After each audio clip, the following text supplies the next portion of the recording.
খুবই মজাদার fried chicken বানিয়েছি। দেখুন কতটা লোভনীয় লাগছে।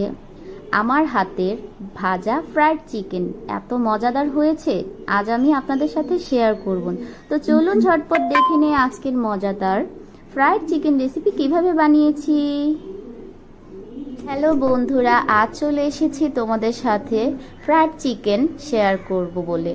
তো এই তো প্রথমে আমি চিকেনগুলোকে আদা রসুন বাটা এবং সয়া সস লবণ দিয়ে ম্যারিনেট করে 3-4 ঘন্টা রেখে দিয়েছি। তো এই তো ফাইনালি তারপরে আমি ময়দা, কর্নফ্লাওয়ার, মরিচের গুঁড়ো, লবণ দিয়ে মাংসগুলোকে খুব সুন্দর করে মেখে নিচ্ছি ময়দার গায়ে, ঝুরঝুরো করে খুব সুন্দর করে হাতে চাপ দিয়ে মাংসর সাথে আমার ময়দাগুলোকে মিশিয়ে নিতে হবে বন্ধুরা। তো ময়দাগুলোকে ভালো করে মিশিয়ে নেওয়ার পরে আমি এখন একটি বাটিতে পানি নিয়ে নিব।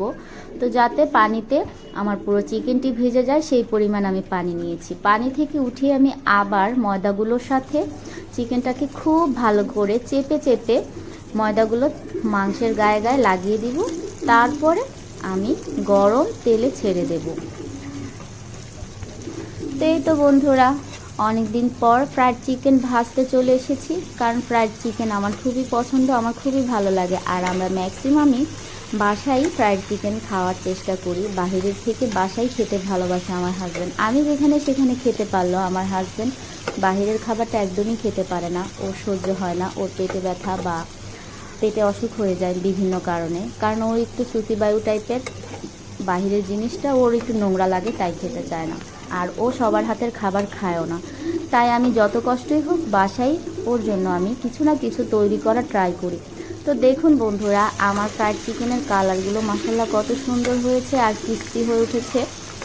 আর মাংসগুলোকে 3-4 ঘন্টা ম্যারিনেট করে রাখলে ভিতরের মাংসগুলো জুসি হবে, শক্ত লাগবে না। প্লাস মুরগির ভিতরে যে একটা ব্লাড থাকে, চুলায় দিলে অনেক সময় সে ব্লাডটাও বের হয়ে আসে। আর এগুলোকে তো খুব ভালো করে ধুয়ে নিতে হবে, যেহেতু ফার্মের মুরগি দিয়ে আমরা ফ্রাইড চিকেন খাই, তাই ফার্মের মুরগিগুলোকে খুব সুন্দর করে ধুয়ে নিতে হবে বন্ধুরা। তো দেখতেই পাচ্ছেন আমার একটা মুরগির গায়ে থেকেও কিন্তু কোনো ব্লাড বের হয়নি। তো কালারটাও কিন্তু আস্তে আস্তে কালারফুল হয়ে আসছে, মচমচে করে। আর আমি লো হিটে ভাজবো, একবারে হাই হিটে ভাজবো না। হাই হিটে ভাজলে হবে কি, উপরের যে ক্রিস্পিগুলো সেগুলো লাল হয়ে পুড়ে যাবে, ভেতরটা সিদ্ধ হবে না। তো খেতে তেতো লাগবে, ভালো লাগবে না, মাংসটাও সিদ্ধ হবে না। তো ফাইনালি দেখুন বন্ধুরা, আমার কালারটা কি দারুণ হয়েছে। তো এখন আমি প্লেটে টিস্যু ভিজিয়ে ফ্রাইড চিকেনগুলোকে উঠিয়ে নেব, কারণ টিস্যুতে যে তেলগুলো থাকবে সেই তেলগুলো টেনে যাবে।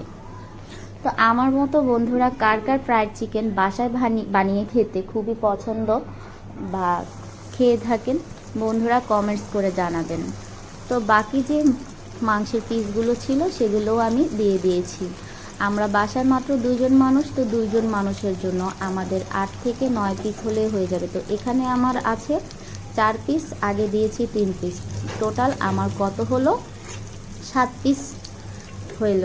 তো 7 পিস আমরা রাতের বেলায় আজকে ডিনার করব, ভাতের বদলে আমরা আজকে ফ্রাইড চিকেনই খাবো। তো ফাইনালি আমার সবগুলো ফ্রাইড চিকেন বন্ধুরা দেখুন ভাজা হয়ে গিয়েছে, কি সুন্দর লাগছে। জানি না কার কাছে কেমন লাগছে বন্ধুরা দেখে, আমার কিন্তু খুবই ভালো লাগছে। আর খেতেও কিন্তু খুব সুন্দর মজাদার হয়েছে, সুস্বাদু হয়েছে। তো ফাইনালি আমি এগুলোর সাথে খাওয়ার জন্য আজকে ঘরোয়াভাবে কিছু সস তৈরি করে নেব। তো আমি এখানে হোয়াইট সস বানানোর জন্য হোয়াইট ভিনেগার নিয়েছি বন্ধুরা। অল্প পরিমাণে আমি ভিনেগার দিয়ে দেব এখানে, তারপরে চিনি দিয়ে দেব, আর হচ্ছে একটি কাঁচামরিচ কুচি করে দিয়ে দেব। আর আমি একটু কালারফুল হওয়ার জন্য লাল কাঁচামরিচটা অল্প একটু কেটে দিয়েছি। একটুখানি লবণ দেব স্বাদ অনুযায়ী বন্ধুরা। এখন নর্মাল সাদা পানি অ্যাড করে নেব। তো এই সসটা বন্ধুরা যা মজা, একদমই পারফেক্ট রেস্টুরেন্ট স্টাইলে। আমি তো আগে রেস্টুরেন্টে গেলে এই সসটি খুবই মজা করে খেতাম, আমার এত ভালো লাগতো। তো আমি আজকে নিজে বাসায় তৈরি করে ফেলেছি। আপনার এই ভিনেগারের সসটি আপনারা যদি বানিয়ে খান বাসায় বন্ধুরা, অন্য কোনো সস আর খেতে চাইবেন না। আমার হাজব্যান্ডকে আমি প্রথম বানিয়ে খাইয়েছি, ও তো মনে করেন যে আর অন্য কিছুই খেতে চাচ্ছে না, এটা দিয়েই ও সবগুলো চিকেন খেয়ে ফেলছে।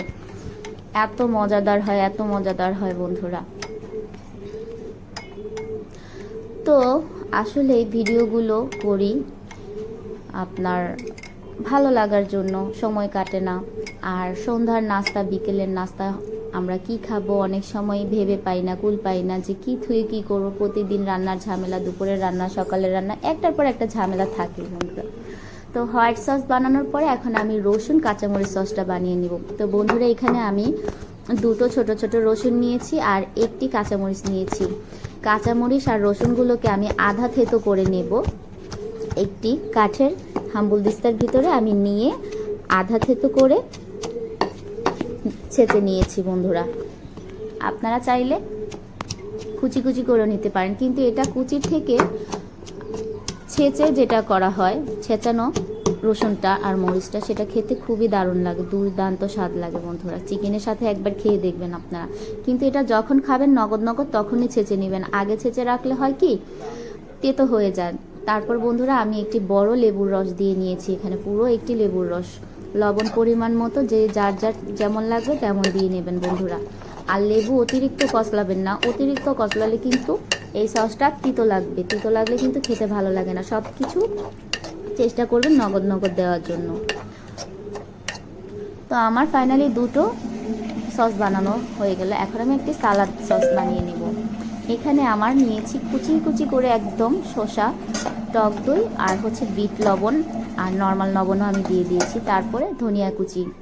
তো আমি আজকের চিকেন খাওয়ার জন্য কোনো সস ইউজ করিনি, জাস্ট আমার হাতে বানানো ঘরোয়া পদ্ধতিতে যেই সসগুলো, আমি সবগুলো সস তৈরি করে নিয়েছি বাসায়।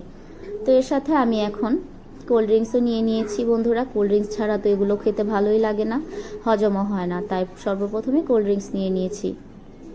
তো এখন ফাইনালি খাওয়ার পালা। ওয়াও কি ফ্লেভার! এই সসগুলো ফ্লেভারে তো পেট ভরে যাচ্ছে, এত সুন্দর ফ্লেভার।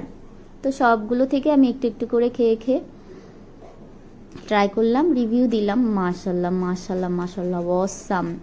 চিকেনটা এত সুন্দর ম্যারিনেট হয়ে ভাজা হয়েছে, ভেতরটা খুবই দারুণ হয়েছে, দেখলেই বুঝতে পারছেন বন্ধুরা। তো কেমন হয়েছে কমেন্টস করে সবাই জানাবেন। আল্লাহ হাফিজ।